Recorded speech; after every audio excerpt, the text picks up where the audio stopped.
Jangan lupa subscribe YouTube channel Metro TV News dan jangan lupa nyalakan notifikasinya. Pemirsa, pemerintah dinilai mulai menindak tegas para pelanggar protokol kesehatan bahkan tidak tanggung-tanggung sekelas Gubernur DKI Jakarta diperiksa Polda Metro Jaya. Bahkan 2 Kapolda ikut dicopot karena diduga melanggar protokol kesehatan. Sudah tepat dan tegaskah langkah ini? Kita akan membahasnya bersama dengan pengamat kebijakan publik Agus Pambagio. Selamat pagi, Pak Agus. Pagi. Ya, Pak Agus, ini pemanggilan Gubernur DKI Jakarta, pencopotan 2 Kapolda. Menurut Anda, apakah ini adalah langkah yang tepat dalam menunjukkan sikap ketegasan terhadap pelanggaran protokol kesehatan? Ya, ini sebuah prosedur saja ya. Ketika terjadi pelanggaran di depan mata kita, tentu pihak yang berwajib atau pemerintah itu harus mengambil tindakan. Ya, sekarang kan memeriksa semuanya itu. Itu saja. Soal ini tepat atau tidak, ya prosedurnya harus seperti itu, supaya publik kan melihat bahwa pemerintah sudah mengambil tindakan terhadap pelanggaran sebuah peraturan yang dibuat oleh pemerintah. Intinya itu. Oke, kalau selesai prosedur artinya tepat tidaknya ketika ini akan menunjukkan ketegasan berarti Pak ya? Ya begini, pemerintah itu kan selain mengatur dan sebagainya, unsur politisnya kan tinggi. Ya, jadi dalam situasi seperti ini menurut saya it's a game. Tapi jadi bagaimana bisa menyikapinya. Tapi secara peraturan kalau ada kegaduhan tentu pihak berwajib kepolisian akan memanggil orang-orang yang terkait. Kalau soal putusan ya terserah, kan sekarang yang diputuskan itu kan internal dari Polri sendiri dengan mencopot Kapolda Jawa Barat dan DKI Jakarta. Kalau soal gubernur kan memang pemerintah nanti Kemendagri, tetapi kan sudah diminta keterangan. Nah putusannya apa kita tunggu saja. Tapi ini seproses sesuatu yang dianggap secara hukum itu melanggar peraturan. Oke, kemudian sampai ada sebuah kerumunan begitu. Kita berbicara mengenai pelanggaran protokol kesehatan yang terjadi di Jakarta. Padahal kita terus menggaungkan bahwa jauhi kerumunan, jangan sampai ada kerumunan, kemudian terjadi, kemudian dipanggil. Kalau menurut Anda, ini apakah langkah ini sebenarnya sudah tepat atau ada yang kurang menurut Anda, Pak Agus? Begini, beberapa waktu yang lalu saya sempat menghubungi Pak Gubernur dan membahas soal tindakan ketika terjadi pelanggaran soal protokol kesehatan ini. Saya katakan bahwa sanksi itu kan menjadi penting. Berkali-kali di studio ini saya sampaikan bahwa sanksi itu penting untuk penegakan hukum. Nah, kita tidak punya perdanya. Yang baru punya perda untuk COVID dan pelanggaran itu Jawa Timur. Nah, waktu itu saya dorong, kenapa tidak dibuat Jawa Timur? Dia buat. Nah, cuman persoalannya perda itu sampai hari ini belum ada, keluar kan belum tahu nomor berapa. Saya juga sudah cari, belum dapat. Katanya masih ada di Kemendagri atau di Kemenhukam, saya nggak tahu. Nah, artinya kalau itu belum ada kan tidak ada landasan hukumnya. Tidak bisa pakai pergub, karena by Undang-Undang 12 itu sanksi aja bisa di undang-undang dan di perda. Menurut ahli hukum ya, bukan menurut saya. Tapi kemudian dengan melihat adanya gap di sana, artinya belum ada peraturan tegas yang akhirnya diaplikasikan. Kemudian melihat juga adanya fakta beberapa waktu yang lalu muncul kerumunan di bandara. Kemudian muncul juga ada kerumunan di Jakarta Pusat. Menurut Anda, apa yang salah di sini sebenarnya? Apakah memang dimanfaatkan dari gap ini atau seperti apa? Gini ya, saya melihat dari kebijakannya kan masing-masing instansi punya tupoksi. Untuk kementerian lembaga kan ada di Perpres atau Kepres ya. Nah kemarin itu kan seharusnya kan sudah pasti adalah sumber-sumber intelijen yang memberitahu pada pemerintah, ya kan? Dan itu tugas intelijen begitu bahwa akan ada kerumunan begini kan harus ada upaya untuk pencegahan. Apakah berbicara langsung atau seperti apa? Tapi kan sepertinya adem-adem saja. Ketika ada isu mau pulang, pakai isunya kiri kanan banyak sekali, tapi kan tidak ada tindakan pencegahan. Pencegahan kan bisa diambil ketika kita bisa berkomunikasi. Jangan dulu karena ini COVID, tolong jangan begitu ya. Penyambutan is oke ya, tapi kan tidak begitu banyak dan lalu merusak. Tentu secara publik itu sangat merugikan pemerintah, karena terlihat pemerintah tidak bisa apa-apa nih. Dan sebetulnya data intelijen kan harusnya sudah masuk beberapa hari sebelumnya ketika Habib mau pulang kan begitu. Nah itu yang terjadi. Nah makanya saya selalu katakan it's a game, jangan game. Kalau Anda bermain itu ada Anda menang, Anda kalah. Nah ini gamesnya apa saya nggak tahu sebagai orang yang mendalami kepentingan kebijakan publik. Ini ini bisa ditanya pada ahli-ahli intelijen lah.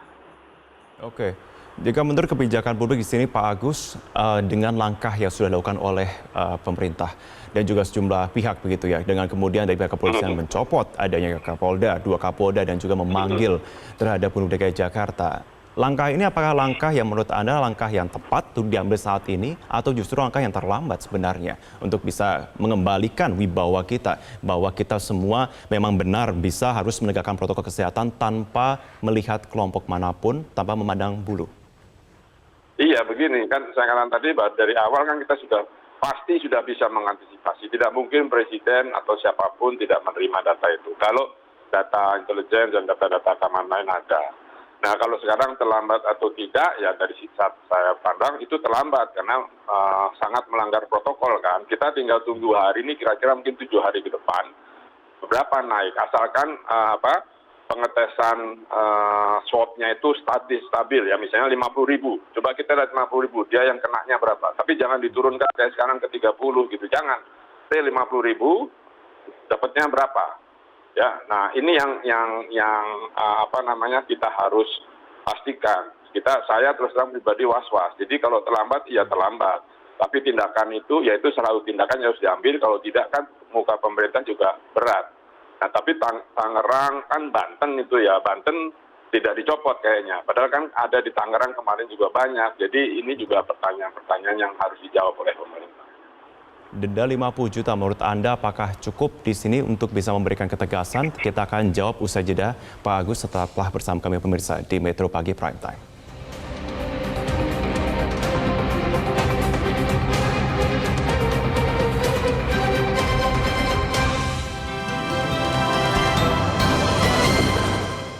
Kita lanjutkan perbincangan kita pemirsa bersama dengan pengamat kebijakan publik Agus Pambagio. Pak Agus masih bergabung bersama kami ya?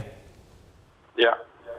Oke, Pak Agus, tadi di awal saya awali dengan informasi di Tegal, gitu, menggelar dangdutan langsung di sidang. Yang ini menggelar kerumunan, tetapi yang dipanggil justru yang lain, begitu. Kalau menurut Anda, apa kedilematisan ini sebenarnya, Pak Agus? Ya, kedilematisan ini kan sebetulnya kalau secara hukum kan harusnya sama, ya, dipanggil juga. Siapa penanggung jawabnya? Acara penyambutan kemarin kan pasti ada penanggung jawabnya. Itu harus dipanggil untuk ini ya, tapi kenapa tidak dipanggil? Ya hanya pemerintah dan pejabat yang tahu. Tentu karena kerumunan besar agak gampang juga, dan tentu sekali lagi ini bisa memancing kerusuhan lebih besar kalau penanganannya tidak pas. Nah ini karena mungkin jumlahnya besar, saya berharap sih akan ada tindakan, bukan hanya sekedar pencopotan Kapolda. Yang di Tegal kan kalau tidak salah polisinya juga dicopot. Nah jadi setelah itu tentu harus ada pemanggilan siapa penanggung jawabnya. Kalau mau pemerintah dilihat di mata publik itu baik, ya, bahwa adil, hukum untuk semuanya dan sebagainya.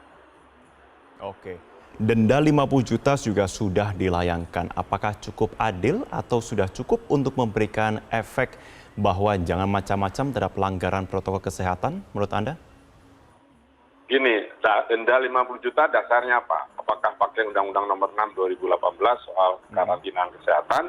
Atau apa? Karena DKI itu belum ada perdanya. Yang boleh mengambil landasan yang hukum yang boleh mengambil sanksi itu adalah undang-undang dan perda. Pergub tidak bisa. Tadi saya sampaikan, saya sudah berhubungan dengan Pak Gubernur, saya ingatkan untuk membuat perda, karena perdanya sudah jadi hanya Jawa Timur. Makanya Jawa Timur lumayan turunnya, karena sanksinya jelas. Sanksi administrasi ya, saya tidak berharap ada sanksi pidana.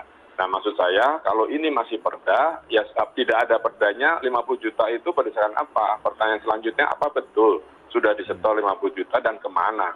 Kan harus ada, karena ini situasinya kan tidak biasa, jadi harus declare dari pemerintah, ini sudah masuk uangnya sekian-sekian, dari siapa? Gitu. Oke. Melihat bahwa memang urgensi adanya perda ini harus segera dilakukan. Satu sisi kita melihat bahwa banyak kepentingan masyarakat yang sangat terganggu. Kemudian dengan banyaknya perkumpulan-perkumpulan seperti ini. Bagaimana menurut Anda ini yang harus dipush kita agar segera benar ini harus segera ada dan segera ditegakkan? Betul. Tadi saya katakan juga saya sudah mendorong sejak bulan September, Oktober, saya lupa saya pertama berhubungan dengan Pak Gubernur via online. Nah maksud saya gini, saya selalu katakan bahwa sanksi itu penting untuk menertibkan, untuk membuat kita disiplin. Orang Indonesia itu sangat tidak disiplin, sangat cuek.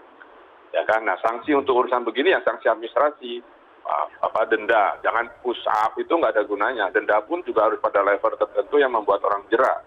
Dan juga jangan digabungkan denda dengan kemiskinan, nggak ada hubungannya. Ini soal disiplin, gitu ya.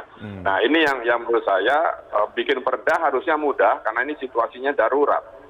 Ya kan, sudah ada Kepres 12 itu kan darurat, ini bencana nasional. Harusnya bikin seminggu saja bisa. Saya nggak tahu kenapa ini lama. Apa hubungannya dengan kerumunan? Nah, silakan menganalisa sendiri. Oke, ada kekhawatiran di masyarakat, Pak Agus mengatakan bahwa dengan adanya gap seperti ini, ini saja saya kena denda, mereka yang banyak kerumunan, nggak apa-apa, malah justru akan menimbulkan efek sporadis di belakang, kemudian akan muncul kerumunan-kerumunan lainnya. Menurut Anda seperti apa menjawab dari pertanyaan masyarakat tadi? Pasti akan begitu, karena waktu kecil didiamkan saja, kan saya sudah ingatkan terus, ada sanksi dan sanksi kan tidak. Nah, lalu berkerumun, kecil mudah diatasi. Kalau sudah besar seperti kemarin, memang Satpol PP atau even Polri bisa. Kan tidak bisa. Kalaupun bisa, itu akan chaos karena begitu banyak. Yang rusak fasilitas umum dan sebagainya. Ini kalau sekarang sudah terlambat. Tetapi sekali lagi, untuk aturan hukum harus ada supaya yang lain-lainnya itu tidak mengulang. Nanti akan berulang ini. Kan misalnya Undang-Undang Cipta Kerja kan belum selesai. Nanti kalau itu gerudukan gitu lagi bagaimana? Dalam situasi ini masih pandemi, kan harus ada aturannya. Nah, saya nggak tahu kenapa perdanya lama sekali. Gitu. Oke. Mungkin kalau sudah ada, saya tolong dikasih tahu karena saya cari belum dapat.